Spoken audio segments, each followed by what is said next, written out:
Neurons, you've all got them, but how do they communicate? Let's talk about that. So, you probably know that the muscles and structures of the central and peripheral nervous systems communicate via the wondrous works of action potentials. But have you ever wondered how these signals are actually able to make our muscles contract to jump, or signal our brains that we're eating a tasty cupcake? Well, that, my friends, is the cosmic power of the synapse. These tiny gaps are located between the presynaptic neuron, the cell carrying the initial action potential, and the postsynaptic neuron. They allow neuron to neuron or neuromuscular communication, and without them, the neuron would only be able to talk to itself, which would be both sad and unproductive. Our nerve cells have two main modes of signal transmission, pure electrical or electrochemical.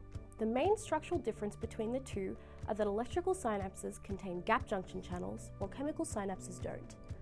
These allow super effective communication between the neurons because the action potential can stay in the same energy form.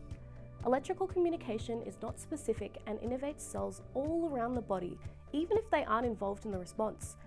Think about it as if it were a relay race. When the starting signal sounds, it causes the first runner to carry the baton to the next in line. The baton is passed directly to the next runner and they must always take the baton. Passing of the baton continues until the race is over, or in this case, the signal is received by a target cell. Being at this relay race, as you can imagine, is tiring for both the runners and also everyone supporting them, much like the cells around the electrical synapses.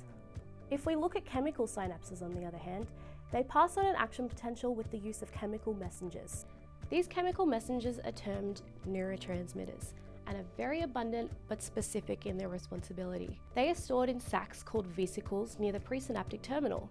When an action potential runs down a cell's axon, it causes sodium-potassium pumps to begin pumping more positive ions into the cell. As the cell's internal environment becomes more positive, voltage-gated calcium channels open to allow calcium ions to flow in. When calcium interacts with a neurotransmitter-filled vesicle, those beautiful babies are released into an area called the synaptic cleft. Neurotransmitters can interact and bind to receptors on the dendrites, or in some cases the soma of the postsynaptic neurons. This can cause excitation, inhibition, or modulation of the cell. If the signal is able to continue, it is transformed back into an electrical signal and the process is repeated again. Once the neuron has transferred its signal, it pops out of the receptor and back into the synapse. Neurotransmitters in the synapses must be removed, otherwise they may be hazardous. They can either diffuse away from the synapse, be reabsorbed into the presynaptic cell for reuse, this process is called reuptake, or in some cases broken down into smaller components by enzymes and reused to make new neurotransmitters. Think of chemical signaling as throwing and catching a ball. Imagine that Ricardo here is the presynaptic neuron passing neurotransmitters over the cleft to Regina, the postsynaptic neuron. Obviously, Ricky needs to open these vesicles in order to throw the neurotransmitters inside. Of course, if Ricky was a person, he could just open the bag. But since Ricky is a presynaptic neuron, he needs positive calcium ions to be able to get them to fuse with the membrane. Now, if Ricky picks up the ball and throws it over the synaptic cleft to Regina, and she catches the signal, she can pass it on to others to repeat the cycle. But because catching a ball requires more coordination than passing a baton, Regina may drop the ball, meaning that in this case she would not be able to pass it along to the others, and the neurotransmitter would then remain in the synaptic cleft, which is just hazardous. So it has to be removed by the body in one of the three ways we mentioned earlier in the video. One of the wondrous things about neurotransmitters is that there are estimated to be thousands of them, each with their own purpose. This is why chemical transmission is more selective and occurs frequently.